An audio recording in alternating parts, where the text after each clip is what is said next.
Ito ay ano ba ito? Hanep Manila Hotel ang kainan ng mga rallyista ng INC. Sinong nagbayad? Wow, investigative.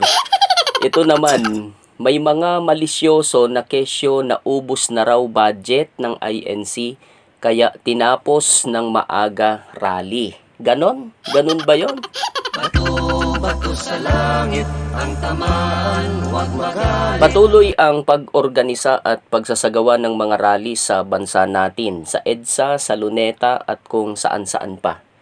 Nakikiisa tayo sa layunin ng mga rally na ito kung ang kahilingan sa gobyerno ay pabagsakin ang korupsyon, tanggalin ang ugaling pagnanakaw sa kulturang Filipino at parusahan ang mga nagsagawa nito na naging dahilan ng kamatayan at kasawian sa napakarami nating kababayan sa mga kalunsuran man at sa mga lalawigan.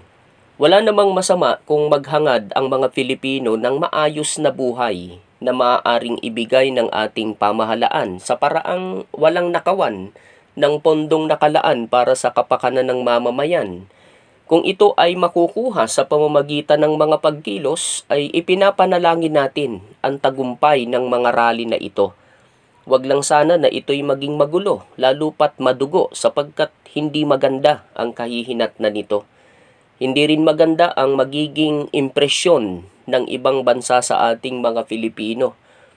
At sana rin ay magising ang natutulog na diwa ng ating gobyerno na bigyang pansin na ang kahilingan ng mga mamamayan.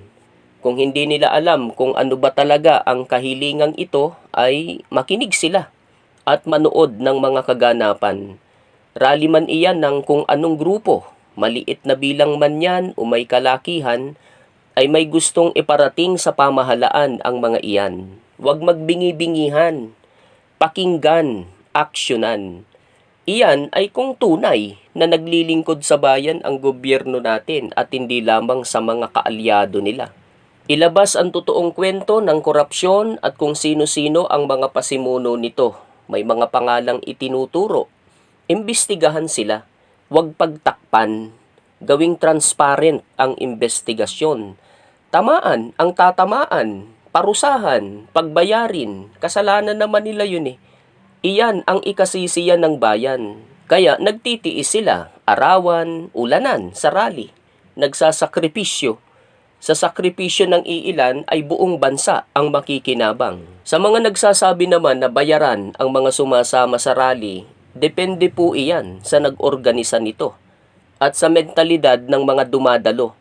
Ako naman ay naniniwala na ang tunay na Filipino ay hindi na kailangang bayaran pa bago pumunta at sumali sa mga pagkilos. Ang magbabayad lang o ang magpapabayad lang ay yung peking Filipino, traidor. Yun yung bayaran. Hindi gagalaw hanggat walang bayad, nasanay sa ayuda, tamad, batugan. Walang karapatang tumanggap ng serbisyo mula sa gobyerno. Maraming yan. Maraming ganyan. Alam nyo yan. Yung marami sa kanila ay nasa social media. Nagtatago sa pagpo-post ng paninira sa mga pagkilos na isinasagawa ng anumang grupo laban sa katiwalian at nakawan. Kagaya nga niyang nakikita nyo, iyan ay pinost ng isang malisyosong tao na bayaran ng kung sino para magpakalat ng maling impormasyon tungkol sa rally ng INC noong November 16 to 17. Bakit po malisyoso? Ang kinunan niya ng picture ay yung kapatiran na kumakain sa Manila Hotel. Hanep Manila Hotel ang kainan ng mga rallyista ng INC. Tunog na iinggit ang taong ito. Natutunugan niyo po ba? Ang tanong niya ay, sinong nagbayad? Malisyoso, di po ba? Sino daw ang nagbayad, mga kapatid, sa INC? Tinatanong kayo ng malisyosong ito. Ano po ang sagot nyo? Ako ay may sagot. Payagan nyo man akong sumagot o hindi. Sino man ito, sino ka man na nag-post nito, ito ang sagot. Hindi ikaw ang nagbayad. Baka angkinin mo eh. Lalong hindi ang nagbayad sa'yo para mag-post niyan. May nagbayad nga ba sa mga nasa larawan para makakain sila sa Manila Hotel? At sa iba pang hotel o kainan saan man dyan sa Luneta area? Meron. Meron na meron. Alangang wala, common sense kung gumagana pa. Sino ang nagbayad para makakain sila dyan? Sila. Sila mismo, yung mga kumakain na yan. Hindi ka naman makakakain dyan kung hindi ka magbabayad. Kaya malisyoso eh. Walang karunungang taglay ang nagtanong nito. Mahina ang komprehensyon.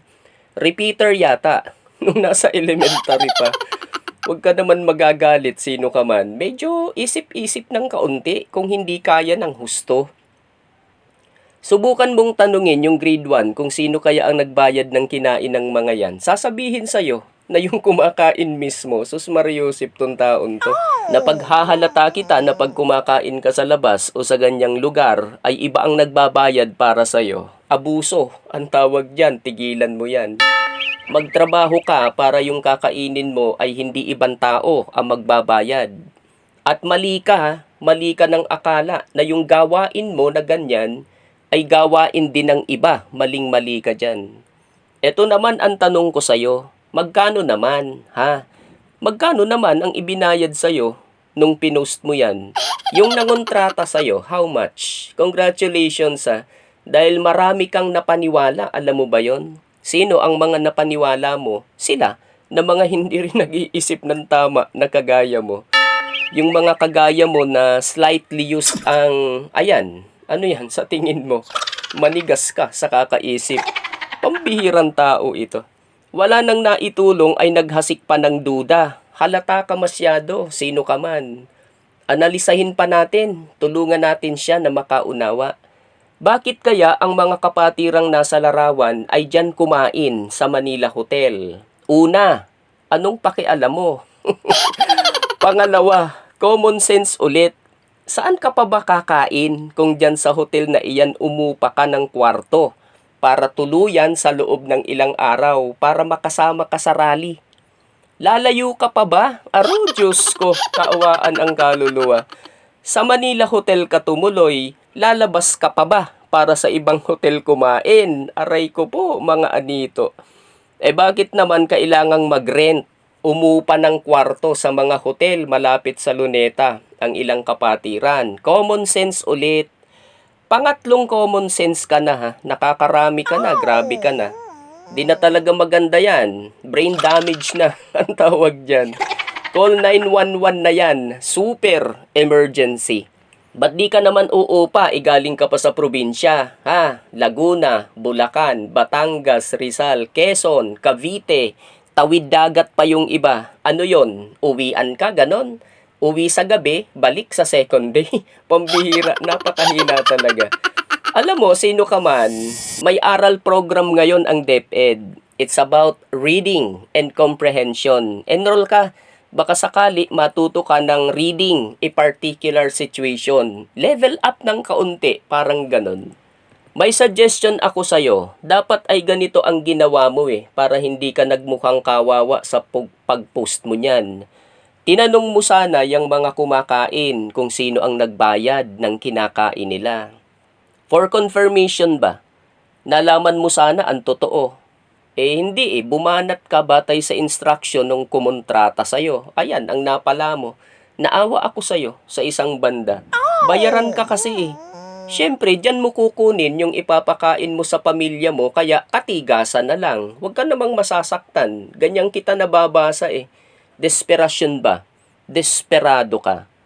Baka naman sabihin mo na kaya nakakain sa Manila Hotel ang kapatirang nandyan ay dahil binayaran sila ng INC para pumunta sa rally. Mali ka na naman dyan. May nakausap ka ba before and after the rally o during the rally? May lumapit ba sa'yo na tunay na kapatirang INC? Yung tunay ha, bakit? Madali lang magpanggap na INC. Tapos dadaldal ng kung ano-ano for the right price, sabi nga, sa tamang halaga. Alam mo yan, kasi gawain mo nga yan di ba? Kaya ka nag-post ng ganyan dahil sa tamang halaga. Yung heaven, yung langit, mahalaga ba sa'yo? Magbago ka ng estilo mo, doon ka sa tama. O balikan ko yung tanong. May tunay na kapatiran ba na lumapit sa'yo at nangumpisal sa'yo na binayaran nga sila ng INC? Nagtanong-tanong ka ba sa mga nandoon sa Quirino Grandstand? Naglakad-lakad ka ba at nag-interview? Hindi, di ba?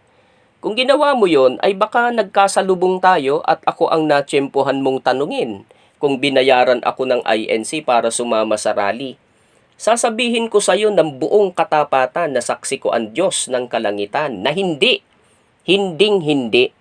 Bakit naman ako maghihintay na bayaran, isamantalang Filipino ako at mahal ko ang bansa ko? Kaya ako ang gumastos ng gasolina ko, bumili ng gagamitin at kakainin ko. Naarawan at naulanan sa grandstand ng bukal sa kalooban. Kinilabutan sa dami ng tao na nandun, nagkaligaw-ligaw sa mga lansangan papunta at pauwi. Kung tatanungin mo ako kung masaya ako sa pagsama ko sa rally, oo, ang sagot, masayang masaya. First time kong sumama at nakita ko kung paano ang galawan ng INC. Napakaraming tao pero wala akong nakitang anumang gulo. Napakapayapa. Parang magkakakilala ang mga nandun. Doon ko rin napatunayan na mahirap silang ma-infiltrate ng manggugulo dahil maraming aawat sa kanila. Nakita ko rin yung napapanood mo habang nagrarally ay may naglilinis, nagpupulot ng kalat. First time ko naranasan sa buong buhay ko na umawit ng lupang hinirang nakasabay ang halos milyong tao sa pagkanta. Pero wala akong maririnig kundi ang pag-awit lamang. Disiplinang INC ang tawag doon. Ganon ang ginawa ng mga taong nandun kung hindi man lahat yun ay INC. Sana, ginawa mo muna bago ka nag-post ng ganyan. Medyo masakit ba ang dating sa'yo ng aking pananalita?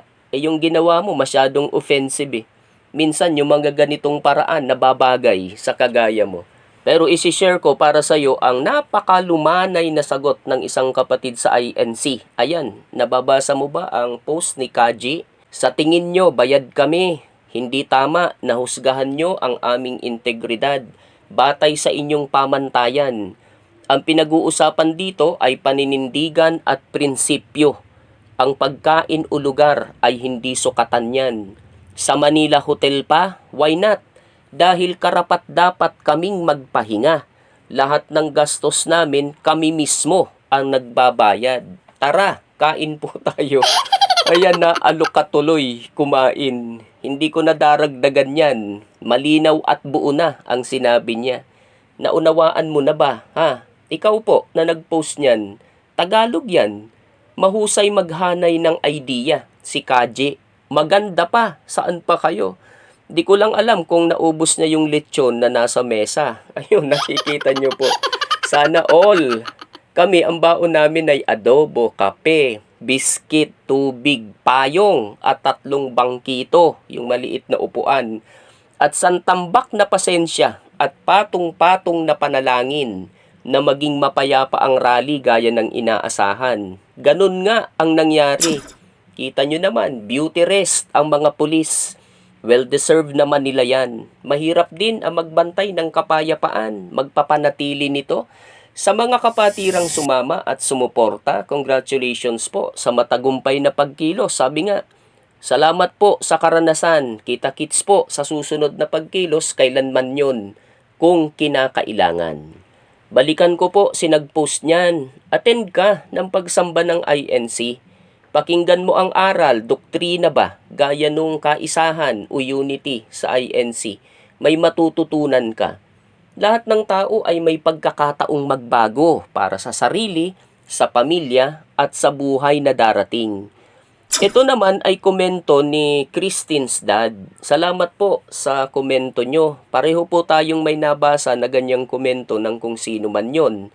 Na kaya raw itinigil ng maaga ang rally ng INC ay sa dahilang ubos na raw ang budget ng INC. Budget sa ano? Sa susunod po natin yan sasagutin. Shout out po sa ilang taga-subaybay po natin sa channel na ito. Bago po iyan ay gusto ko pong magpasalamat kay Luzminda Alday sa suporta at sa pag-abang sa aking uploads. Shout out sa mga kapatid sa lokal ng Talugtog at sa lokal ng PI, distrito ng San Jose City, Nueva Ecija. Kumusta po mga kapatid dyan? Happy viewing po sa inyo, maging kay Ernie Opalia. Shout out din sa Purok 9 ng lokal ng Tondo mula kay Eduardo Hara. Shout out din kay Miller Liwag ng lokal ng Tunasan, Muntinlupa. Maging sa lokal ng North Vancouver, Canada, at kay Romeo Gueco at kay Mary Kabatbat, shout out din sa'yo. Gayon din ang Anday family dyan sa lokal ng F. Manalo, San Juan City, Metro Manila East, lalo na kay Felmali Anday. Kumusta po kayo? Sumamba po ako minsan dyan, di tayo nagkita-kita. Kay Francisco Ordenesa ng lokal ng Sentro Lagtang, Cebu City, Cebu. Batiin natin si Pascualito Modina at ang lokal ng Kalubyan, distrito ng Ormoc City, Leyte. Binabati ko po ang tita ni Jun Reyes na si Tita Belen Reyes sa kanyang ika-84 na taong kaarawan. Wow! Diyan sa lokal ng Habay. Happy birthday po sa inyo. Maraming kaarawan pa po sana ang ibiyaya po sa inyo. Shout out kay Edmund Samson diyan sa Scarborough, Canada.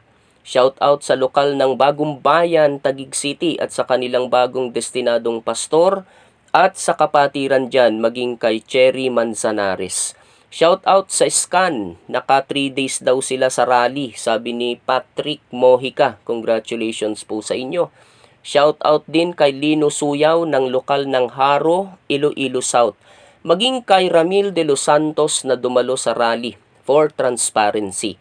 Ganon din kay DSDSH10 dyan sa lokal ng Uzamis, Misamis Occidental. Sa mga taga-lokal ng Camp 1, La Union, lalo na kay Ofelia Mabitasan, maligayang panunood po sa inyo. Kay Antonio Catoni Anerin, dyan sa Tarlac. Ganun din kay Ronel Pugosa, dyan naman sa lokal ng Hilongos, Leyte. Shout out din sa apo ni Marisa Lohoya na nag-birthday noong November 28. Belated happy birthday po sa kanya. At syempre, mainit na pagbati po sa lokal ng Sipit, distrito ng Bataan sa kanilang ika-25 taong anibersaryo. Maligayang bati po mula sa akin at kay Emmanuel Gabriel MV. Happy viewing din po sa inyong lahat. Salamat po sa mga nanood ng episode na ito. Hanggang sa susunod po.